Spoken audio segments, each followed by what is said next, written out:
Salve, salve galera! Seja muito bem-vindo a mais uma entrevista.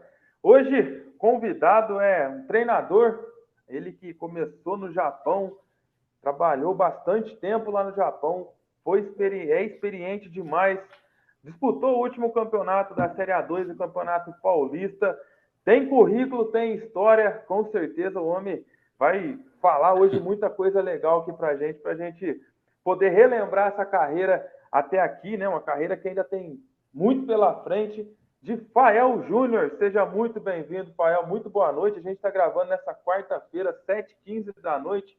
Muito boa noite, Fael. Seja muito bem-vindo. Boa noite, Jonathan. Até que fim deu certo, né? Esse bate-papo com você. Muitos imprevistos acontecendo nesse meio aí, mas estou à disposição para a gente bater um papo gostoso aí, descontraído, falar um pouco da carreira, do futebol e tudo que você perguntar aí. Com certeza vai ser um bate-papo de alto nível, como é a carreira do Fael Júnior, que é um cara, aquele que gosta do gol, gosta de fazer gol, e com certeza hoje vai marcar muito golaço aqui com a gente. Então, vamos apresentar o José Herbert de Jesus Fael Júnior, nascido no dia 25 de novembro de 1963, 59 anos. Ele nasceu na cidade de São Paulo, capital. Então, esse é o Fael Júnior. Dá um vistinho, Fael? Tá tudo certo? Caraca, pesquisou bem, hein? Certinho, não errou nada. Então eu estou falando com a pessoa certa. É ele mesmo. Fael Júnior. Então, antes da gente começar esse bate-papo, eu queria mandar um abraço pro pessoal, né? Começando aí pela Ana, da Mais Assessoria de Imprensa, ela que é assessora de imprensa do Fael Júnior, e outros nomes também que passou com a gente aqui. Sérgio Soares, seu filho Caio Soares, preparador físico, outro também preparador físico, Maurílio Sampaio. Então, só nome sensacional, e com certeza hoje Fael Júnior é mais um deles. Queria mandar também um abraço para a galera que é daqui de Mococa. Vai lá, tá precisando fazer uma vistoria do seu carro, comprou um carro, vistoria cautelar, qualquer vistoria, vai lá na Decra Vistorias do Adriano Moreira, mandou um abração pro Adriano. Então, galera, quem é de Mococa, que sabe na onde que é, bem na Avenida Marginal ali, todo mundo que é de Mococa, vai lá na Decra Vistorias, que é de muita qualidade. Mandar um abraço também lá pro Jornal do Meio-Dia, pro Delena, a gente que fala sempre dos jogos do Campeonato Paulista, que foi agora, né? Acabou com o Palmeiras sendo campeão. Hoje tem Libertadores, Corinthians e Argentinos Júnior. O pessoal que vai estar assistindo, com certeza já foi esse jogo. Ou o Corinthians ganhou, ou o Corinthians perdeu, empatou, enfim. Mas vamos falar desse jogo. Amanhã tem Palmeiras, tem Santos, Palmeiras Libertadores, Santos na Sul-Americana. E também mandar um abraço pro pessoal da TV Direta, que a gente passa também essa entrevista do Fael lá na TV Direta Mococa, que é daqui de Mococa TV, que a gente está sempre trazendo as entrevistas, que é muito bom.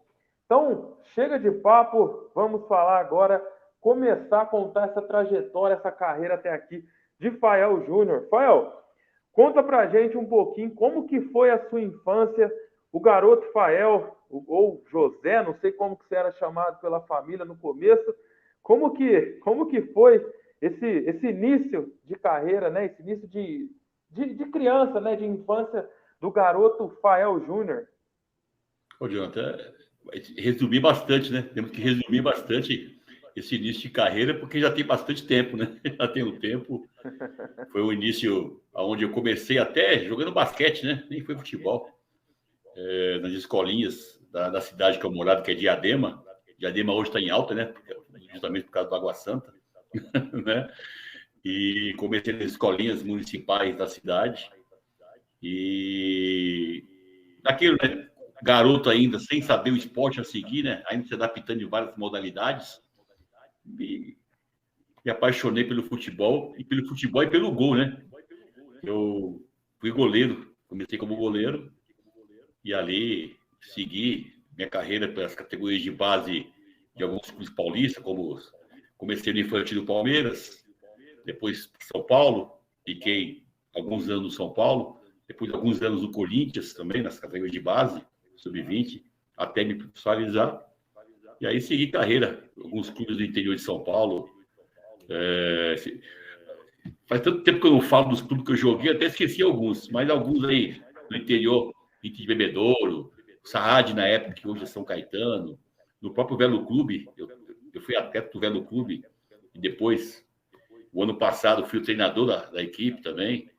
Então, joguei no Ceará, até seguir minha carreira lá para o Japão. Aí, Japão já é uma outra pergunta, né? Lá para o Japão, as coisas começaram realmente a fluir para a parte técnica e tática como treinador. Aí a gente daqui a pouco vai chegar no Japão. Mas como que foi, Fael, ser goleiro, né? Porque goleiro não é fácil. Goleiro é aquele que está o tempo inteiro. Ele pode defender o jogo inteiro. Se ele tomar um gol, principalmente se ele tomar um frango, aquelas defesas que ele fez o jogo inteiro, não vale mais de nada para o torcedor, né? E a imprensa começa a pegar no pé, e aí a vida do goleiro não é fácil. Como que foi, né? Escolher ser goleiro, claro, tem um dom, né? Mas como que foi escolher ser goleiro, Fael? Olha, eu me apaixonei mais por essa posição, como atleta, quando eu joguei no Palmeiras, no infantil do Palmeiras, né? Eu tinha 13, 14 anos, e eu ficava atrás do gol do Parque Antártica, a gente treinava lá na Lapa, no Pelezão da Lapa, um terrão, né, que tinha lá na Lapa, e treinava à tarde, muitas vezes à tarde, né? Ou de manhã, horários assim não muito definidos. E quando eu voltava para o Parque Antártica, a gente saía da Lapa, tinha que passar no Parque Antártica para pegar o ônibus para ir embora, o profissional estava treinando. E eu ficava atrás do gol do Parque Antártica vendo os treinos dos goleiros, que era nada mais nada menos que Emerson Leão, né? Emerson Leão, Bernardino, Gilmar. Então, goleiros que eu ficava olhando eles treinando, eu falei, eu quero ser igual a eles. Tanto é que, quando eu me tornei profissional, eu cheguei a usar uma camisa até igual do Leão. quando ele usava a camisa toda zebrada lá no Corinthians, que ele chegou a usar. E quando eu me profissionalizei, eu usei uma camisa igual a dele também, né? E menção, eu era muito assim, fã na época, né, do Emerson Leão jogando pelo Palmeiras. Então foi ali que eu mais me dediquei a ser um profissional. E a posição do goleiro, eu digo que é uma profissão à parte, né? É uma profissão à parte. Deveria ter se criado um sindicato só para goleiro, que é uma profissão diferente, né? É tudo diferente, uniforme diferente, treinamentos intensos, muito intensos também. Então, é uma profissão bonita. Quem gosta, abraça e é muito bonita. Com certeza. O treino realmente é diferente, né? Às vezes o pessoal fala, mas o goleiro fica lá só. Às vezes, se o time ataca muito, o goleiro fica só parado. Mas o treino, né, Rafael, é um treino que é muito pegado. A qualidade, né? O treino ali não é totalmente diferente, né? A intensidade física é muito forte, né? Eu digo que o goleiro treina tanto, e no jogo, às vezes, não vem tantas bolas como as bolas que vem nos treinos, né? O goleiro costuma cair, estou chutando o número aqui, né? Mais de 100 vezes, ou na parte da manhã, na parte da tarde, de treinamento, né? Impulsão, saltos, quedas, enfim. E no jogo nem é tanto assim, né? Mas tem que estar preparado, porque o reflexo é outro, a agilidade é outra, a observação também é outra. Tanto é que grandes treinadores, né, também foram goleiros, porque tem essa característica de observar e de orientar também, né? Então, o goleiro, por essa visão, talvez ele tenha um conhecimento tático melhor do jogo para orientar e para passar também para os atletas. Com certeza. Fael, aí a gente vai focar agora mais na sua fase de treinador, né? Que é a que você ocupa hoje ainda. Você vai para o Japão, como você mesmo falou, você começa a sua carreira de treinador no Japão. Você ficou por lá durante 15 anos, foi professor de treinadores, né, lá. Mas como que surgiu a ideia de ser treinador? Quando você era goleiro, você já tinha essa vontade de ser treinador? Você já falava, opa, eu quero depois que eu encerrar aqui como jogador, eu quero continuar como treinador? Ou surgiu por acaso? Como que foi? Nos meus 2 últimos clubes aqui do Brasil, antes de ir para o Japão, eu joguei no Campeonato Gaúcho, né? No Glória de Vacaria, da primeira divisão do Gauchão, e joguei a primeira divisão e o Campeonato Brasileiro pelo Vila Nova de Goiás. Nesses 2 últimos clubes que eu joguei aqui no Brasil, já comecei a observar, né, ter mais o carinho e a vontade de partir para a parte tática, né? Eu era novo ainda, né? Estava com 27 anos, né? Nessa época, 26 para 27 anos. E nas palestras dos treinadores, sempre quando os treinadores pediam a palavra de alguém, de algum atleta, sempre eu que dava. E nem era o capitão do time. Eu que fazia as observações finais, inclusive. Então, ali eu fui gostando, né, realmente da parte tática, né, da parte de fora de campo ali, na observação. E por eu não ter sido também titular em todas as equipes que eu passei, eu fui muito mais reserva do que titular, eu observava mais ainda. Então, eu olhava muito mais os treinos, a postura dos técnicos na linha técnica, né, na área técnica, as posturas dos atletas no banco e no próprio dentro de campo também. Então, isso aí tudo foi me ficcionando, né? Fui gostando.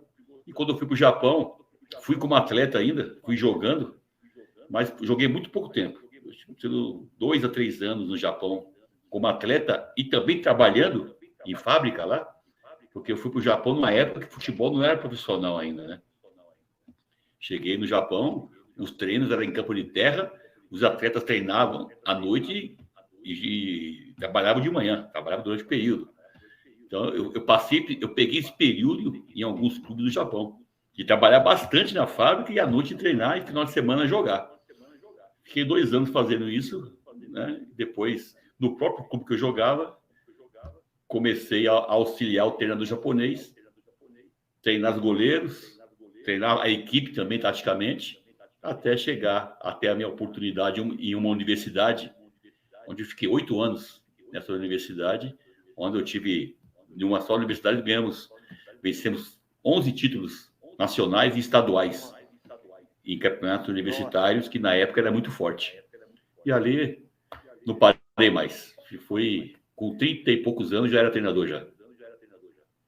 E hoje você pegou, né, como você falou, essa história, né, do Japão, né, futebol japonês sendo no terrão, tudo, e hoje você vê o que virou, né, o futebol japonês perto daquilo, né, que era, eu acho que deve pensar assim, se fosse naquela época, se fosse hoje, né, seria bem mais fácil, né, Fael? Olha, Jonathan, eu digo que o futebol japonês é um exemplo, para mim é exemplo. Para mim, eu digo que eu sou, em japonês é Hambun, né? Hambun que significa metade, Hambun. Eu sou Hambun, metade, brasileiro e japonês. Porque eu aprendi toda a minha educação futebolística, educação até como ser humano, né? A gente aprende muito no Japão. Pra você ter uma ideia, eu cheguei ao Japão junto com o Zico, né? Eu cheguei 6 meses depois do Zico. E cheguei a conhecer ele lá também, né? Em jogos que nós fizemos, ele como atleta ainda, e depois como treinador da seleção japonesa, jogando amistosos contra a minha equipe, de preparação para a Copa do Mundo. Então, o Japão começou de uma maneira, né, que eles dão valor. Porque hoje a maioria dos estádios e campos de colégios e universidades são gramados sintéticos. Não existe mais terrão, não existe mais campo de terra. Os estádios se prepararam para a Copa do Mundo de 2002, 20 anos antes, bem antes. Eles estavam se preparando já para receber uma Copa do Mundo. Então, os estádios do Japão, para você ter ideia, não é nenhum elefante branco. São todos muito bem utilizados, até hoje, pelas equipes locais. Então, é um exemplo de organização. Na época já era, mesmo sendo amador, já era organizado. E hoje se tornou, para mim, na Ásia, referência. Na Ásia, não só na Ásia, né? Porque hoje o Japão exporta muitos jogadores japoneses, estão jogando na Alemanha, estão jogando em vários países europeus. Você vê a seleção japonesa hoje, a maioria estão jogando na Europa, né? Quando que se dizia isso? Na minha época, em 91, anos 90, nada disso. Era difícil sair um jogador do Japão para jogar em algum país europeu. Então, hoje não. Hoje, realmente, o Japão é um país referência, não só na Ásia, como também no mundo. Com certeza. E a educação do japonês é fora de série, né, Fael? Você vê na Copa do Mundo, acaba o jogo, eles limpam tudo a arquibancada, não só os torcedores, né, como também os jogadores, deixa tudo arrumado, tudo certinho. E às vezes falta muito, né, um pouco de japonês vou falar no Brasil, porque é na onde a gente mora, mas falta um pouco, né, do japonês aqui no Brasil, né, no brasileiro, né, Fael? Isso é uma cultura, né, cara? Eu aprendi muito também a esse respeito. Quando eu vi no Brasil eles fazendo isso, lá no Japão, quando eu estava, nós tínhamos um dia da semana no condomínio onde eu morava no Japão, que 2 vezes por semana, quem morava nos prédios tinha que descer para fazer a limpeza. Nas redondezas, nos próprios prédios, não tinha esses zeladores, nada disso, não. Quem fazia a limpeza nas redondezas do seu prédio eram os próprios moradores, né? Isso não é pobre, rico, não, é para tudo, era para todos. Dificilmente você vai ver alguém jogar uma latinha no chão, alguma coisa no chão. É uma cultura diferente que deveria ser para todo mundo, né? Isso é educação, né? Apenas é educação. As minhas filhas nasceram no Japão e têm esses costumes, total, esses costumes. Então, acho que ser educado, né, é o de menos, né, para nós brasileiros e para a população também. Infelizmente. Fael, você falando do Japão, né? Você tem saudade, tem vontade de voltar a trabalhar no Japão? Pensa futuramente ou não, ou já foi? Você pensa? Então, Jonathan, como eu disse para você, a minha formação toda foi no Japão, né? Como treinador e o final também como atleta. Estudei lá, tirei cursos, fiz cursos no Japão, tirei a licença, uma licença não nacional, mas uma licença estadual para dirigir a universidade lá no Japão. Meu último clube lá no Japão foi o Birex Niigata, que hoje está na J-League, né? Joga J-League, antes de vir para o Brasil. Vim para o Brasil, e aqui no Brasil, quando eu voltei para o Brasil, em 2006, foram aparecendo oportunidades aqui, né? Não esperava que fosse aparecer tão rápido, né? E eu pensando em voltar. Quando cheguei aqui, eu não cheguei para ficar, cheguei para passar umas férias, mas foi aparecer oportunidade. Vou ficar aqui 1 ano. Depois eu volto. Aí apareceu outra oportunidade. Aí foi indo. E já estou aqui há mais de 15 anos, né? Que eu retornei do Japão. Tenho a vontade de voltar sim. Mas o Japão hoje está bem exigente também, em termos das licenças, que eu tenho licença Pro, mas você tem que ter trabalhado em Série A do brasileiro, você tem que ter um currículo mais pesado para dirigir um time da primeira divisão no Japão. E a atenção lógico, não para voltar para Série A lá, mas uma Série B, uma Série C, que também é muito bem organizada. Eu tenho a intenção, se houver o convite, lógico que sim, que voltaria com certeza. Com certeza. Quem sabe logo a gente vê Fael Júnior de volta, né, no futebol japonês. Agora, chegando aqui no futebol brasileiro, você passou por alguns clubes, né? Vou citar alguns. Você chega e vai para o São Caetano, né? Você recebe essa proposta para jogar no São Caetano. Como foi, o Fael, sair, né, claro, de um futebol japonês, de uma cultura diferente? Você vem para o Brasil, né? Um pouco, como você falou, metade brasileiro, metade japonês, você volta para o Brasil, até talvez pegar ainda, né, esse costume do futebol brasileiro de novo, a cultura e tal, apesar, claro, a vida inteira ter passado no Brasil, mas é diferente. Você sai de uma cultura, vem para outra totalmente diferente, futebol totalmente diferente. Como foi essa chegada no São Caetano, essa passagem por lá? Lembrando que nessa época o São Caetano estava brigando sempre lá em cima, né? Então, como eu disse, cheguei ao Brasil, ninguém conhecia Fael Júnior, né? Ninguém, muito tempo fora. A minha carreira como treinador começou no Japão. E eu vim para o Brasil justamente para passar umas férias e voltar para lá. E chegando aqui, eu moro em São Caetano, né? Hoje eu moro em São Caetano. Tive um convite para passar uma temporada no São Caetano, trabalhar na categoria base.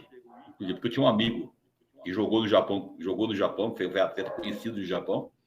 Tinha parado de jogar, e é de São Caetano também, e ele me apresentou ao presidente na época, o Nairo Ferreira, e o diretor que faleceu, né, o Batata, né, eles me apresentaram e eu peguei o Sub-15 do São Caetano. Nessa época, o São Caetano estava na Série A do Brasileiro, jogava Campeonato Paulista de Série A, era um time top ainda, fazia frente com os grandes de São Paulo. E eu peguei o Sub-15, né, meu primeiro trabalho no Brasil, mas com a intenção de ficar um tempo e voltar para o Japão. E eu fui ficando e fui terceiro colocado no Campeonato Paulista, com esse Sub-15, que nunca tinha chegado, né? Em 2006, se eu não me engano. E quando eu tive o convite desse mesmo amigo meu que me indicou para o São Caetano, ele levou meu nome ao Santo André, que estava jogando a Série B do Brasileiro. Jogava a Série B do Brasileiro. Chegando, fui sair do Sub-15, do infantil do São Caetano, para o profissional do Santo André. Em 2007, passei para ser o auxiliar da casa, o auxiliar fixo da casa. Mas aí o treinador que estava na época, o Sérgio Soares, que você entrevistou aí, que é meu amigo, grande amigo, ele saiu e eu, faltando 5 partidas, eu assumi o Santo André no profissional. Quer dizer, em 2006 eu dirigi o infantil. Em 2007, eu estava dirigindo o Santo André na Série B do Brasileiro. Faltando 5 rodadas, o time estava não numa fase muito boa para ser rebaixado. De 5 jogos, tinha que ganhar 4. Ninguém acreditava nisso, né? Fosse 5 jogos, ganhar 4. Vamos lá, fizemos 5 jogos, ganhamos 4 jogos, não caímos. E aí eu fui mantido como treinador. Foi ali que eu comecei minha carreira como treinador. Depois fui campeão paulista, vice-campeão brasileiro. Comecei o trabalho e o Sérgio Soares depois voltou e terminou. Mas ali eu comecei do Santo André. Aí você pode perguntar os clubes aí que eu vou falando para você. Inclusive no Santo André, Jonathan. Pode falar. Quem foi meu jogador no Santo André na época? Fernando Diniz. Era jogador na época do Santo André. Eu tenho uma história muito interessante com o Fernando Diniz, mas no decorrer da entrevista, se der, eu conto, mas não agora. Vamos aproveitar, pode contar essa história. Você acredita, Jonathan, que eu nunca contei essa história para ninguém? Aliás, nunca contei. Conto em conversa informal, né, com os amigos. Fernando Diniz é uma pessoa sensacional, né? Uma pessoa do bem, uma pessoa inteligentíssima. Na época, como atleta já era. Isso era em 2007, né? Ele já, final de carreira praticamente lá no Santo André. E quando eu assumi o clube, tinha feras, tinha jogadores super renomados no time, né? Super renomados. Marcelinho Carioca, Fernando Diniz, Márcio Mexerica, Fernando Volante, que jogou no Inter de Porto Alegre, jogou no Palmeiras, jogou no Japão, Neneca, goleiro, Douglas, zagueiro, que foi o Flamengo, o William, volante, que jogou no Corinthians, Flamengo, Internacional de Porto Alegre, o Pará, lateral direito, jogou no Santos, Grêmio, né? Então, jogadores... Quando eu assumi o time, um cara vindo do Japão, primeiro time profissional com todas essas feras, quando eu cheguei no vestiário, rapaz, tinha que mostrar personalidade, né? na primeira palestra, né? Personalidade e também conhecimento para dirigir um clube com tantos jogadores reconhecidos. E na minha primeira convocação, quando eu assumi, o jogo era contra o Criciúma, lá em Santa Catarina. Nós tínhamos que ganhar esse jogo. Tínhamos que vencer esse jogo. Se não vence, já era praticamente um rebaixamento iminente. Porque depois pegava o Marília, enfim, fomos para o Criciúma. E quando eu fiz a convocação, minha primeira convocação, coloquei no vestiário, mandei o preparador físico colocar no vestiário, e eu não convoquei o Fernando Diniz. Deixei o Fernando Diniz fora da convocação do jogo do Criciúma. Eu me lembro até hoje dessa história. Na hora foi constrangedor, mas agora ficou engraçado, que depois eu encontrei com ele outras vezes, antes de ser o Fernando Diniz hoje, né? E ele veio até mim, eu estava no vestiário me trocando para ir embora, para a concentração. Ele bateu na minha sala, entrou e perguntou: "Você não vai me convocar, não?" Eu falei: "Fernando, para esse jogo, não. Para esse jogo, eu tenho uma outra opção. Para o jogo contra o Avaí, em casa, eu tenho uma outra estratégia e posso te convocar. Foi essa a minha explicação para ele. E ele, como jogador, como atleta ainda, ele não gostou muito não, né? Ele não gostou muito não. Aí eu, Fernando, eu não posso fazer nada. Você não está gostando, você não gostou, eu não posso dizer, é opção minha e eu vou manter. Aí ele falou umas coisas para mim lá, tudo bem, não levei em consideração. Não vou citar aqui o que ele falou. Mas eu peguei e falei, Fernando, se você não estiver satisfeito, você pode procurar a diretoria e pode ter problema. Você pode rescindir seu contrato, não tem problema. Não, você pode procurar a diretoria, qualquer coisa pode falar. Não rescindir contrato, ele pode procurar a diretoria. E ele foi afastado. Fernando Diniz foi afastado. Na minha gestão como treinador, foi afastado faltando 5 jogos. Eu achei... E aí, um dia eu encontrei com o Fernando na Javari, na rua Javari, no campo do Juventus. Ele já como treinador do Votorati. Eu peguei, e aí, Fernando, agora você está desse lado, né? Agora você vai ter que tomar decisões também, que eu tomei na época que eu tomei. E hoje ele se tornou esse treinador aí maravilhoso, top de linha. Encontrei com ele no curso da CBF, conversei com ele também. E um cara super inteligente. Águas passadas, no Móveis Moinhos já foi, aquilo já foi. Foi uma época, né? Gostosa, que ele como atleta ainda e eu começando carreira. Ele como atleta e eu começando carreira. Então foi uma passagem interessante com o Fernando, que hoje está aí. Se tornou um treinador que eu admiro e que eu prefiro ver jogo do Fluminense hoje de qualquer outro time. Prefiro ver o Fluminense jogar, que eu me divirto vendo o Fluminense jogar. Muito bom. É um futebol que dá gosto, né, Fael, de ver. E é um treinador que você vê no Audax, né, que foi na onde ele surgiu, fez um excelente campeonato paulista, foi finalista do campeonato contra o Santos, depois ele foi para São Paulo, acho que ele chegou, eu não lembro agora qual outro clube que ele foi antes, né, mas depois chegou no São Paulo, fez um bom trabalho, e aí acabou não conseguindo, a torcida pegou no pé, saiu, e agora no Fluminense ele consegue fazer, né, aquilo que ele fazia no Audax, né, Fael, não é nada assim, de diferente que ele fazia lá. Ele conseguiu implementar o seu futebol, está dando resultado, né? Foi campeão agora carioca, está sendo até cogitado de ir para a seleção brasileira. Eu acho que seria um bom nome, um baita nome, com os jogadores que a gente tem na seleção. Eu acredito que se o Fernando Diniz, né, ele assume essa seleção, acho que ele, com o tempo, né, para chegar à Copa do Mundo e tal, acredito que ele consiga, né, implementar o seu futebol. E aí, em 2026, o Brasil chega como um dos favoritos aí, quem sabe, para ser campeão. Porque peça tem, né, Fael? Peça tem para conseguir fazer ele jogar. Ele fazer esse time jogar. Nós joguei contra o Fernando Diniz várias vezes, né? Aqui em São Paulo, quando ele dirigiu o Audax, a Série A1 do Paulista, aqui em 2014, ele no Audax e eu no Rio Claro. Joguei contra ele, Campeonato Brasileiro da Série C, ele no Guaratinguetá e eu no Duque de Caxias do Rio. Fizemos vários jogos treinos, ele dirigindo o Audax ainda. Então, e a maneira dele jogar não é de agora. Ele melhorou. Eu acho que o que ele jogava no Audax, a maneira que ele jogava no Audax, era uma maneira meio que suicida. A maneira que ele jogava. Ele aprimorou demais a maneira dele jogar. Ele continua com a construção ofensiva e defensiva muito boa, dando liberdade para os atletas jogarem, para seus atletas criarem. Eu tenho visto vários jogos do Fluminense justamente porque eu tenho uma maneira de jogar muito intensa. E a maneira que ele joga é uma maneira tanto intensa, mas também clássica. Então, ele melhorou muito a maneira de construir, não corre tanto riscos como correr no Audax, né? E hoje, para mim, hoje é o top 5 aí do futebol brasileiro. E falta muito pouco aí para se tornar também um grande treinador mundial também. Eu acho que tem uma carreira pela frente promissora. Com certeza.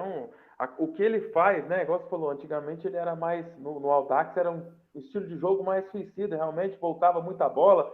O Sidão, na época, era o goleiro, né? Ele participava muito do jogo, era sempre aquele toque, dava um frio na barriga de quem estava assistindo, né? De quem estava torcendo para o time dele. Hoje é menos isso, mas realmente é um time que se defende melhor do que era antigamente, mas tem essa qualidade, né? Saída de bola muito boa, um time que ataca muito bem, tem um contra-ataque rápido, tem um toque de bola. Então, assim, é um time que realmente dá gosto de ver essa equipe do Fluminense jogar.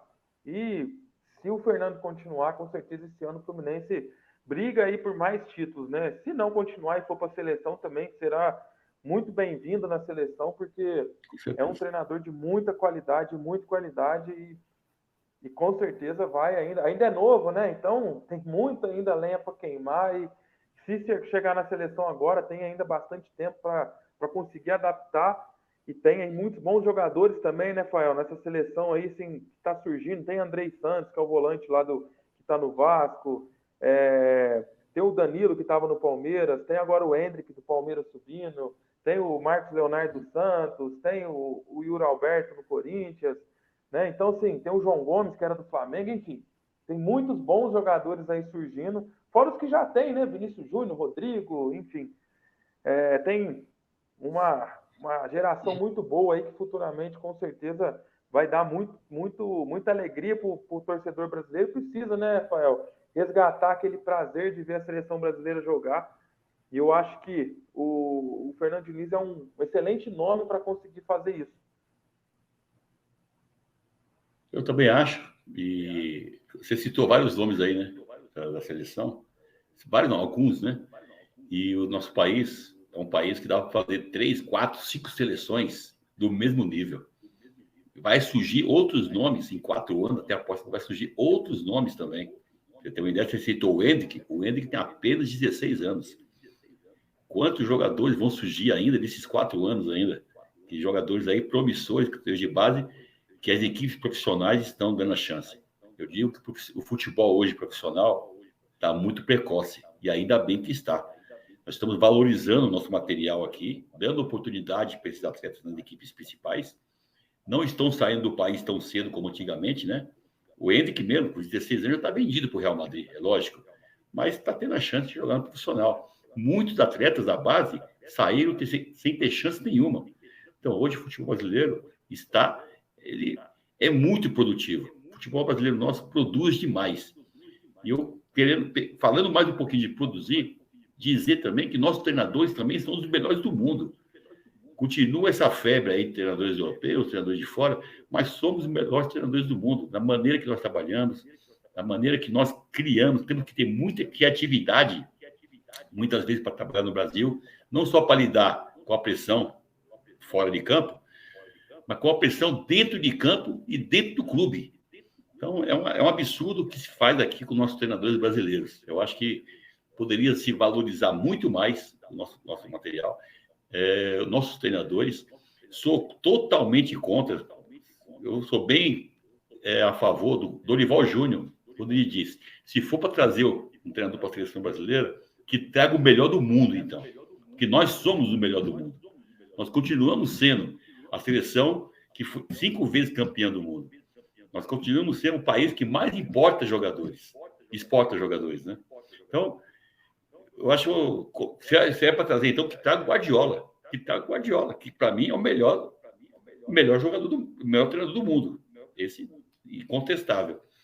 Agora, se for para... Não, tem muitos treinadores capacitados, inclusive um se citou aí, e eu sou a favor, Fernando Diniz, o próprio Dorival Júnior, né? Então, tem treinadores capacitadíssimos aqui no Brasil para assumir nossa seleção brasileira.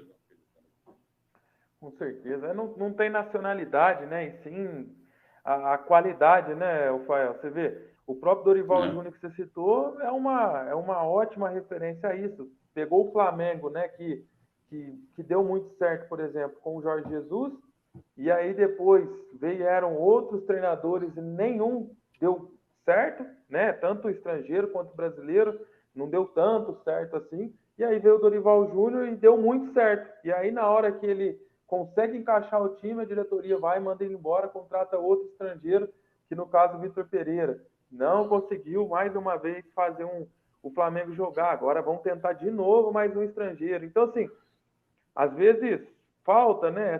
Porque o estrangeiro vai dar certo. Às vezes nem sempre, né? Nem sempre. Você pega o Palmeiras, por exemplo, que hoje, né, tem um treinador vitoriosíssimo, um dos maiores da história do Palmeiras, que é o Abel Ferreira, né? Ele chegou, não tinha nenhum título na carreira. né? Hoje ele já tem 8, se eu não me engano, já ganhou 8 títulos com a camisa do Palmeiras. Então, assim, é muito relativo, né, Fael? Às vezes, o que estava, né, antes do Abel vir era o Vanderlei Luxemburgo, um dos maiores treinadores da história do futebol brasileiro. Ele não conseguiu fazer aquele time jogar tão bem. Vem um treinador desconhecido, como o caso do Abel Ferreira, faz o Palmeiras jogar, é campeão, bicampeão da Libertadores, campeão da Copa do Brasil, enfim. Ganhou tudo, quase tudo que tinha para ganhar. Então, às vezes, não é a nacionalidade, né, Fael? E sim a competência do treinador, né? A competência do profissional ali de conseguir fazer aqueles jogadores jogar, porque às vezes o cara pode ser bom, mas se os jogadores não comprar a ideia, e é isso que eu vou te perguntar, às vezes os jogadores também precisam ser muito bonzinho, né? Não sei se é assim que fala, com o treinador, né, Fael? Se ele não comprar a ideia, não adianta, né? Olha, eu não sou, primeiro que eu não sou nada contra treinadores europeus, estrangeiros vir ao Brasil, eu sou super a favor. Tanto é que eu mesmo sou um estrangeiro, eu fui estrangeiro no Japão e fui muito bem recebido. E eles levaram muitos treinadores europeus e brasileiros na época, e muitos brasileiros para o Japão. Então, eu sou totalmente a favor. Agora, eu sou contra a depreciação do nosso trabalho, do treinador brasileiro. Que hoje fala do Abel e é um excelente treinador. O que o Abel faz do Palmeiras hoje, Jonathan, é digno de aplauso mesmo. E é um treinador também cogitado, cotado a dirigir uma seleção, não só a brasileira, né? Como outras seleções também. Agora, dizer que o treinador brasileiro é ultrapassado, dizer que o treinador brasileiro não estuda, dizer que o treinador brasileiro não se atualiza, isso é mentira. E eu vejo muita gente falar isso. Eu vejo muitos da imprensa falar isso. Quem se lembra do Santos, de Dorival Júnior, lá atrás, quando jogava um futebol lindo, que era jogos de 5-3, 5-1, que goleava, né? Na época de Neymar. Mas vem cá, para ter o Neymar, para ter um Ganso no time, tem que ter um comando. Tem que ter um comandante, certo? O talento desenvolve também com o comando. Não adianta você colocar lá e jogar as camisas que vão jogar. Não é um bando de louco. Tem que ter uma organização. E o Santos era um time super organizado. O que o Wagner Mancini faz no América, um time da prateleira de baixo da Série A, se mantendo numa Série A, com jogadores não tão conhecidos, jogadores também que, né, vamos dizer assim, da prateleira média, baixa ali, cara, é de valorizar. Agora, não se valoriza o nosso trabalho. Tem que se valorizar o trabalho do treinador. Você perguntou, o jogador tem que comprar ideia. Isso é o comando também. Eu trabalhei em várias equipes do interior de São Paulo. Eu dirigi uma equipe, uma Série A1 do Paulista, onde tinha jogadores desconhecidos e foi considerada a melhor equipe do interior. Uma Série A1 do Paulista com orçamento baixíssimo, né? Então, é comando, é trabalho, é gestão, tudo isso aí também. Então, nosso treinador, eu digo que são melhores do mundo. São um dos melhores do mundo também. São capacitados para dirigir qualquer equipe. Só que nós temos um problema aqui no Brasil. Nossas licenças. Nossa licença, infelizmente, ainda não é reconhecida na Europa. Nós temos um submundo em termos de licença. Quando for reconhecida por uma UEFA, né? Quem sabe nós possamos também, alguns treinadores também, trabalhar na Europa. Porque mundo asiático, o treinador brasileiro já foi muito. Mundo árabe também foi muito. No mundo, nos países europeus, muito poucos, quase nada. Não enche uma mão de treinadores que trabalham na Europa brasileira. Por que argentino vai? Por que portugueses vão? Por que venezuelanos, chilenos, peruanos e brasileiros não? Não dá para entender, né? É complicado. Você falando de treinador ultrapassado, né?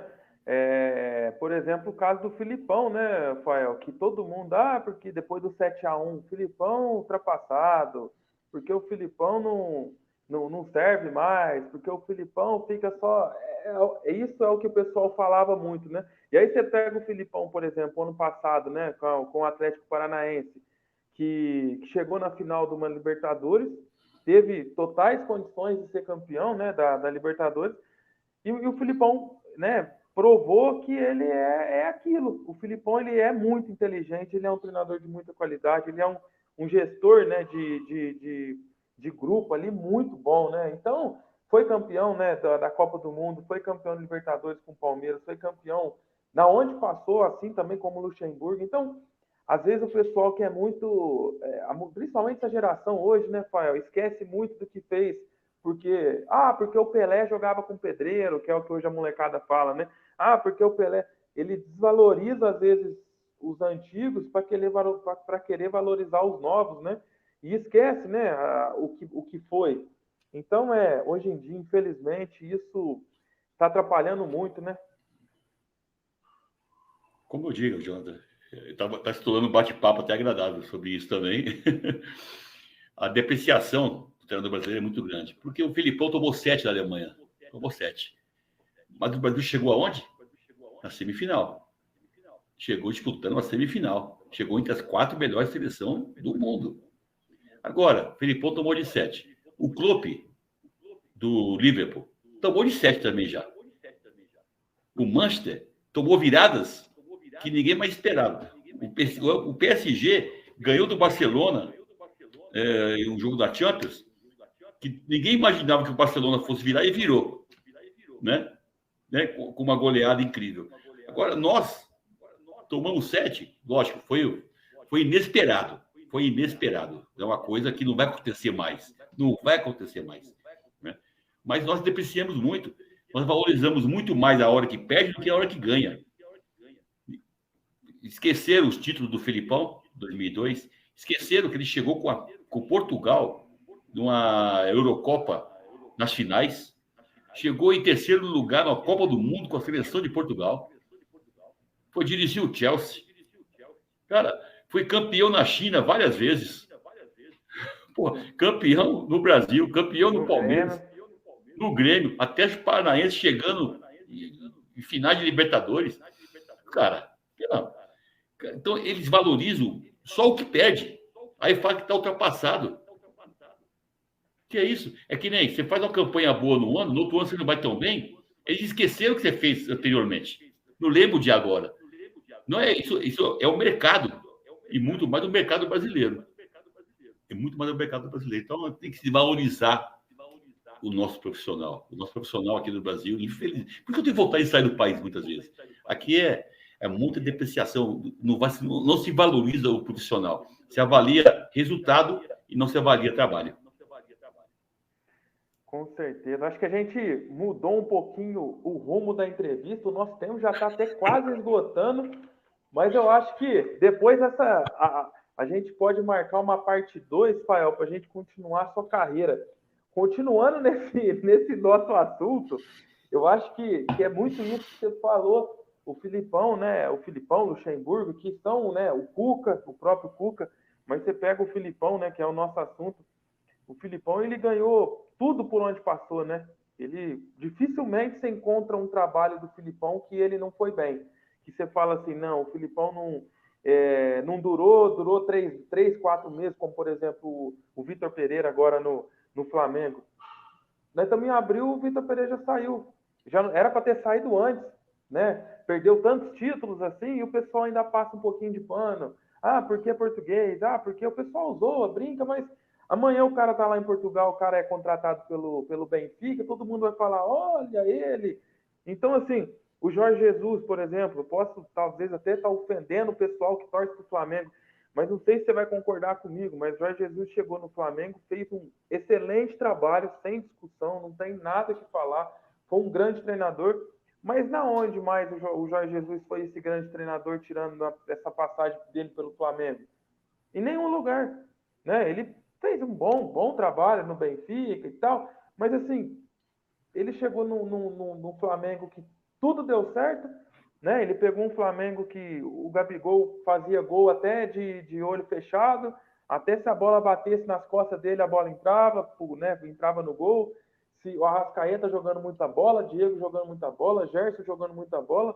Então, assim, não é que foi sorte, não quero dizer que foi sorte, mas eu acho que o pessoal, às vezes, se fosse, sei lá, qualquer outro treinador, o pessoal não estava puxando tanto saco, né? Como puxou o saco do Jorge Jesus aqui no Flamengo. Então, eu acho que as pessoas têm que procurar muita carreira, né? Igual do Filipão a gente está falando. O pessoal esquece o que o Filipão fez no Palmeiras, o que o Filipão fez no Grêmio, o que ele fez na seleção brasileira, na seleção portuguesa.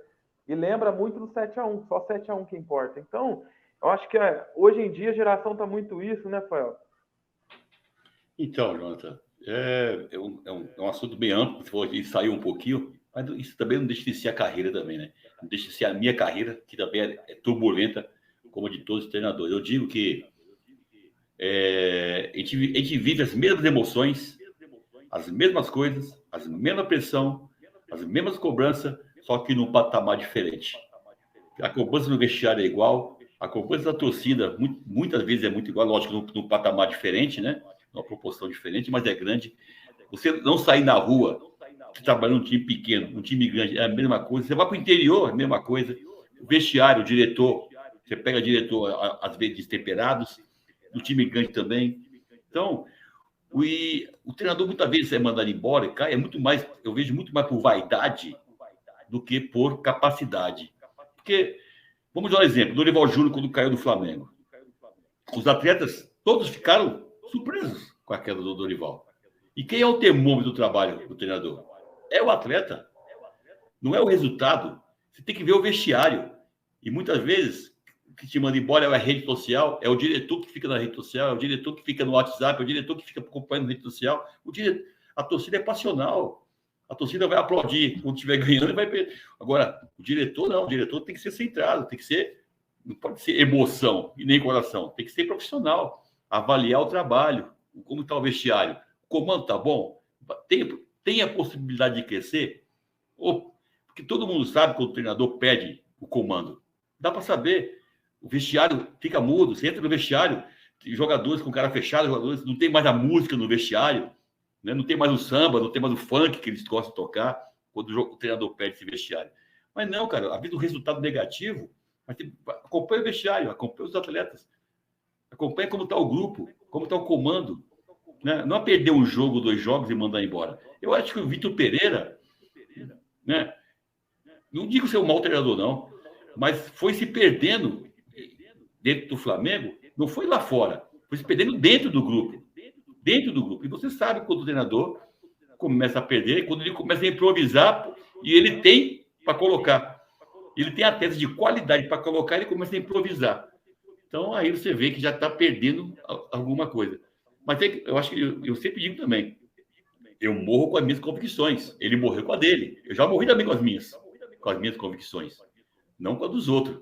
Né? Eu prefiro que tenha as minhas convicções, converso, troco ideia, bato papo, né? Mas a decisão final tem sempre que ser a do treinador, a de quem comanda. É que onde vai estourar a corda. Com certeza. Eu acho que o que você falou tem um exemplo que talvez ele pode encaixar perfeitamente, que é, por exemplo, o Corinthians, né, em 2011, que o Corinthians caiu para o Tolima na pré-Libertadores, e aí a torcida, porque o Tite tem que sair, porque o Tite tem que sair, a imprensa pegando no pé. E aí, na época, não lembro quem era o presidente do Corinthians, agora não estou lembrando, mas ele foi muito inteligente de manter, né, de acreditar no trabalho do Tite, de saber que o Tite não era o que ele é hoje, né? Na época o Tite era era um treinador normal, não era esse grande Tite, ídolo do Corinthians na época, segurou porque ele já era ídolo, não, né? Ele então assim segurou o Tite manteve, o Tite no final do ano campeão brasileiro, depois pega, né, começo de 2012 é campeão da Libertadores depois campeão mundial, enfim, e se tornou um dos grandes ídolos aí da torcida do Corinthians. Então, talvez se lá atrás eles não tivessem mantido o Tite, o Corinthians não teria sido campeão, o Corinthians não teria, né, chegado como chegou. Então, eu acho que às vezes esquecer o que está saindo lá fora, o que a imprensa está dizendo, o que a torcida está dizendo. Claro, não é fechar o olho principalmente para a torcida, mas às vezes deixar um pouquinho e ver ali, como você falou, o vestiário, ver como os jogadores estão abraçados com o treinador. Então, vai mais um pouco, acredita que alguma coisa, se não for para dar certo, não vai dar. Mas eu acredito que tem que ter essa percepção, né, Rafael? Você deu um grande exemplo, Tite. É um exemplo a ser seguido, mas que muitos não seguem, né? E muitos não seguem. O Liverpool mesmo, o Klopp, para ganhar, ele teve que ir 3 ou 4 anos para começar a conquistar. mas estamos vendo que o trabalho era para conquistas. Acontece que muitas equipes do Brasil não têm um calendário de uma equipe grande. Eu pego uma equipe do primeiro semestre, que ela tem 3 meses, 4 meses para disputar o campeonato. São 20 jogos, 25 jogos no máximo no primeiro semestre e no estadual. E não há uma paciência muito grande em termos de esperar o resultado, né? E isso... Eu tive uma experiência no Rio Claro, em 2014, no Campeonato da Série A1, nesse sentido. Que começamos bem o campeonato, depois demos uma caída, aonde foi pedido na minha cabeça. Pedi 2 jogos, pedi para o São Paulo, pedi um para o São Paulo e pedi um em casa, na época, pela Penapolense. Na época, o presidente chegou para mim, ó, se você perder em Ribeirão Preto para o comercial, você vai cair. Eu já fui com essa pressão. Se você não ganhar, não falou dessa maneira, né? Falou, não, vamos trabalhar. Eu fui, ele me manteve, aguentou a pressão. Eu fui para Ribeirão Preto, ganhando do comercial, lá em Ribeirão. Depois tivemos uma sequência de 5 vitórias seguidas. Chegamos quase nas finais do Campeonato Paulista, fizemos o artilheiro do Campeonato Paulista, foi o artilheiro, o segundo melhor ataque do campeonato, junto com o Santos, que foi campeão paulista nessa época, o Oswaldo de Oliveira. Não, 2014 não. 2014 foi campeão, foi o Ituano, desculpa. Foi o Ituano. Né? Chegou na final. Então, cara, é a paciência e a convicção. Você tem que ter... Não sou contra a pressão existe. Né? Sou contra o imediatismo. Se você cobrar alguma coisa, o trabalho está sendo feito. Ou mandar embora antes de a coisa acontecer. Né? Então, deixa a coisa fluir. Mas isso é a cabeça do treinador, né? Que enxerga de outra maneira. Muita gente não enxerga assim, né? Então, enfim, a gente ama o futebol, pretendo trabalhar muito ainda com isso aqui no Brasil ainda, ou quem sabe fora dele, e na esperança de um dia a mentalidade também, não ser só do treinador profissional, mas também de quem dirige também, ser também profissional. Fael, então agora a gente vai chegar num quadro que é o bate-bola, que são perguntas rápidas ali para a gente poder finalizar. Rapidinho, para a gente poder finalizar, que o tempo nosso já tá esgotando. Fael, até hoje, como treinador, qual foi o jogo mais emocionante da sua carreira? Aquele jogo que você conta para os seus filhos, se tiver neto, já conta para os netos, se não tiver, vai contar, conta para todo mundo que tem. É um prazer sempre que lembra daquele frio na barriga, arrepia. Qual que é esse jogo? Eu tenho alguns, mas não posso deixar de dizer, no começo da minha carreira, no próprio Santo André, onde ninguém acreditava que o time fosse ser mantido na Série C, e fui colocado como tampão, porque a equipe já estava considerada rebaixada, e deram uma chance para um treinador desconhecido, justamente para cair, e talvez vamos não ter mais chance mesmo. Tinha 99% de chance de cair para a Série C. Nós fomos lá e mantivemos o time na Série A, na Série B do Brasileiro. E o jogo emocionante foi onde nós mantemos o time lá no Ceará, contra o Ceará, no Castelão. Nós vencemos lá de 3-1, se eu não me engano, 3-1, vencemos e fizemos a festa no vestiário como se fosse um título. E também, não poder dizer, no próprio Santo André, no ano seguinte, fomos campeão paulista da Série A2, tendo o acesso para a Série A1. E no mesmo ano, um time que foi quase rebaixado para a Série C, onde mantemos todo o grupo. Isso é inesquecível na minha carreira. Foi mantido o grupo, campeão da Série A2. Foi mantido o grupo e foi vice-campeão brasileiro da Série B do Brasileiro, atingindo a Série A. Então, esse começo de carreira, para mim, é inesquecível. Foram jogos inesquecíveis. O jogo do acesso contra o União São João, no Bruno Daniel, casa cheia. Então, tem outros jogos importantes, mas esses jogos foram marcantes porque foi o começo da minha carreira. E a gente não falou, mas vamos marcar a segunda parte para a gente falar dessa Série B que ficou atrás apenas do Corinthians. O Corinthians foi campeão da Série B em 2008. Esse cara atrás apenas do Corinthians e fez uma campanha fantástica na Série B do Campeonato Brasileiro, que é um campeonato muito difícil. O pessoal às vezes fala, Série B, mas a Série B é muito pegada, é muito difícil e não é fácil. A gente vê o Cruzeiro. O Cruzeiro ficou 3 anos aí na Série B, subiu ano passado, mas a gente vê que não é fácil jogar a Série B. Uhum. Rafael, para você, qual foi o jogo mais difícil, seja pelo adversário, seja por alguma circunstância, por desfalques, sei lá, algum jogo que você falou, esse jogo eu achei que não ia acabar por algum motivo, alguma coisa. Qual que foi esse jogo? Rapaz, o jogo, eu vou colocar no jogo mais difícil e também mais histórico também. E mais emocionante que eu tive, um dos mais emocionantes da minha carreira, que foi contra o Santos Futebol Clube, no próprio ano de 2014, pelo Rio Claro, com Gabigol, Giovani, com Damião, centroavante. Tinha jogadores realmente. Arouca, né? Jogava no Santos na época também, o Arouca. E o Santos dirigido por Oswaldo de Oliveira. Nós empatamos com o Santos 3-3, né? Começamos 1-0, começou 1-0 para o Santos, fizemos 1-1, 2-1 para o Santos, fizemos 2-2. E viramos para 3-2 aos 35 minutos do segundo tempo. Foi quando, narração de Milton Leite, depois eu vou assistir, e o Santos empatou aos 37, 38 minutos do segundo tempo. Foi um jogo emocionante, inesquecível, e quando nós fizemos 3-2, eu torci para o relógio andar rápido para nós vencermos aquele jogo, que a gente classificaria para os playoffs.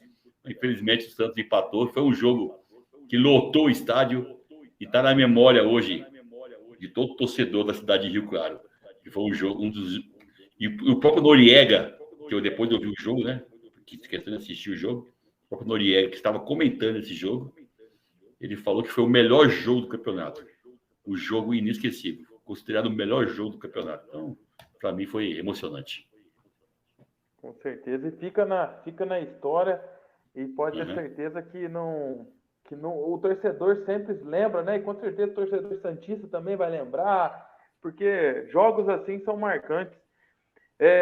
Qual que foi, Fael, qual foi o melhor jogador que você trabalhou, aquele que você falava, esse aí joga bola demais e quando eu posso contar com ele, não estou falando que a vitória é na certa, mas com certeza o time tem uma qualidade que é difícil de ver.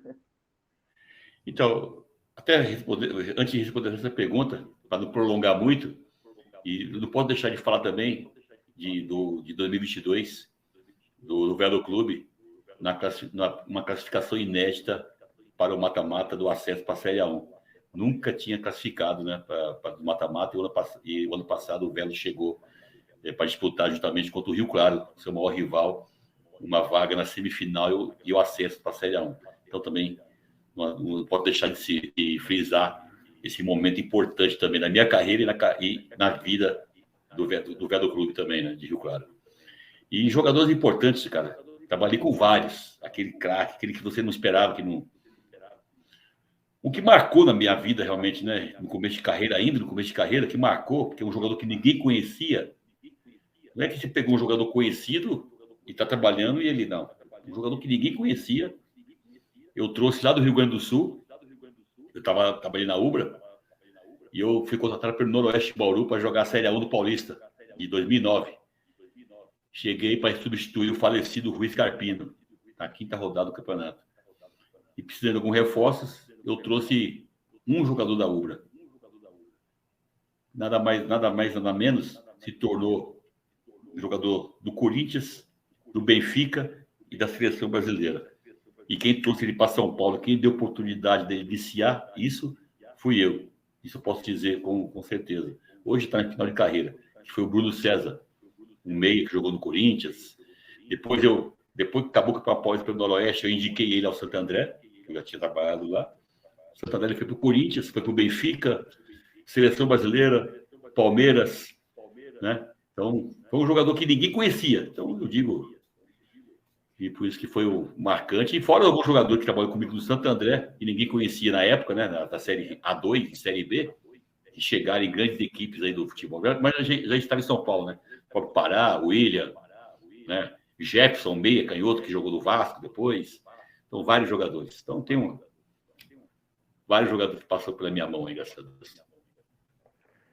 O Bruno César, que jogou muita bola no Santo André, né? Que foi quando ele surgiu no Campeonato Paulista, mais assim que todo mundo. Que é quando houve, né, esse interesse do Corinthians. Quando ele chegou no Corinthians, eu lembro que ele caiu como uma luva naquele time. Era um jogador que parece que ele jogava no Corinthians já fazia muitos anos, porque ele tinha muita qualidade. Aquela canhotinha dele lá jogava muita bola, tinha um chute fora da área muito bom, um passe muito bom. Então, ele realmente fez muito bons jogos com a camisa do Corinthians e foi importantíssimo, né, para o Corinthians. Depois foi para o Palmeiras acabou não jogando tão bem e já voltou um pouquinho acima do peso, já não conseguiu mais fazer aquele futebol, mas enfim, no Corinthians, no Benfica, foi um cara extraordinário, chegou à seleção, então um jogador que todo mundo tinha medo, né, de enfrentar, porque era um cara que é imprevisível, qualquer hora ele poderia achar um passe, poderia fazer um gol de falta, gol de fora da área, então era muito bom, realmente um grande jogador. Fael, a última pergunta, se você pudesse reencontrar o Fael Júnior, né, o garotinho de 10 anos de idade, lá, o sonhador Fael, o que você hoje falaria para ele persistir, para ele continuar, o que talvez faria diferente, mas o que você poderia falar para ele ali, um conselho para o garoto Fael Júnior? Rapaz, voltar no tempo, falar para mim, para o garotinho de 10 anos, talvez eu falasse para ele o que eu fiz. Não desisti. Jamais desisti. Não desista jamais. E foi isso que eu fiz. Eu não desisti jamais. Fui ao trancos e barrancos, fui mandado embora de alguns clubes como atleta, continuando. Fui parar no Japão como trabalhador de fábrica e continuei, né?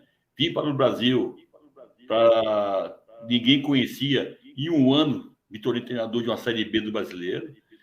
Então eu falava aí, cara, faz tudo igual, mas tenha um pouco mais de equilíbrio. Tenha mais equilíbrio, tenha mais calma, não brigue tanto com o dirigente, não brigue tanto com a imprensa, tenha calma. Vá em frente, não faça tudo como você fez, mas tenha um pouco mais de equilíbrio. Só um pouco de calma. Um pouquinho mais de muito calma. Bom, muito bom. Rafael, chegamos ao fim desse bate-papo. Quero fazer a parte 2 para a gente poder falar mais da história, contar mais um pouquinho também de futebol, falar de futebol, que é muito bom. Antes de a gente se despedir, queria mandar mais um abraço para a Ana, mais uma vez, para a Mais Assessoria de Imprensa. Como eu falei, grandes nomes passaram por aqui, graças a ela, né? Sérgio Soares, Caio Soares, que é o filho do Sérgio Soares, Maurício Sampaio, hoje Fael Júnior, com certeza logo terão mais grandes nomes aqui para a gente poder bater um papo, e é sempre bom contar carreiras, falar de futebol e sempre, cada vez mais, fazer amigos aí no meio do futebol, é sempre um prazer. Fael, então, mais uma vez, cara, muito obrigado de coração, fiquei muito feliz por esse bate-papo, gostei bastante, bate-papo de muita qualidade, falando aí de carreira, falando de futebol, de treinadores aí em geral, né? Então, muito bom, Fael, obrigado, que Deus abençoe muito a sua vida, a sua carreira, e que daqui para frente seja cada vez de mais sucesso. Então, agradecer o convite mais uma vez também, obrigado pelo espaço também, e fazer uma menção especial ao Sérgio Soares. Eu não sou procurador, sou nada dele, sou amigo apenas dele, e que ele me substituiu, eu substituí ele no Santo André em 2007, ele voltou depois do acesso, que eu comecei a Série B do Brasileiro em 2008, eu fui para o Ituano e ele terminou o trabalho chegando a vice-campeão. Então, eu comecei a Série B e ele terminou. Eu terminei a Série B quase caindo e salvei. Eu terminei a Série A2 do Paulista no lugar dele e subimos. Então, uma menção especial, né? Que nós somos sempre ali amigos e trabalhando sempre um próximo do outro. Um grande abraço a ele, que é um grande profissional, um grande treinador que levou a Portuguesa de volta à Série A do Paulista, né? E a você aí, um grande abraço, obrigado, espero que tenha agradado aí a conversa e o papo com vocês. Com certeza, pessoal, com certeza gostou. Então, fica o convite, então, para próximo bate-papo, a gente continuar falando dessa carreira, falar dessa Série B bastante, falar da Série A2, da carreira, nessa temporada sua, de 2023, no Campeonato pela Matonense, pelo Lemense, enfim, vamos falar bastante e quem sabe futuramente aí, já o Fael Júnior, quem sabe futuramente, trabalhando de volta no Japão, e a carreira cada vez mais só subindo. Amém. E é um prazer muito, muito grande. Fael, então, brigadão mais uma vez. Que Deus abençoe muito a sua vida. Galera, para quem não é inscrito no canal, peço para se inscrever para a gente poder falar muito de futebol e conhecer vários nomes, né? Relembrar a carreira de vários nomes, como foi hoje aqui de Fael Júnior. Fael, grande abraço. Que Deus abençoe muito. Obrigado, Miguel. Valeu. Galera, até a próxima. Valeu. Tchau, tchau.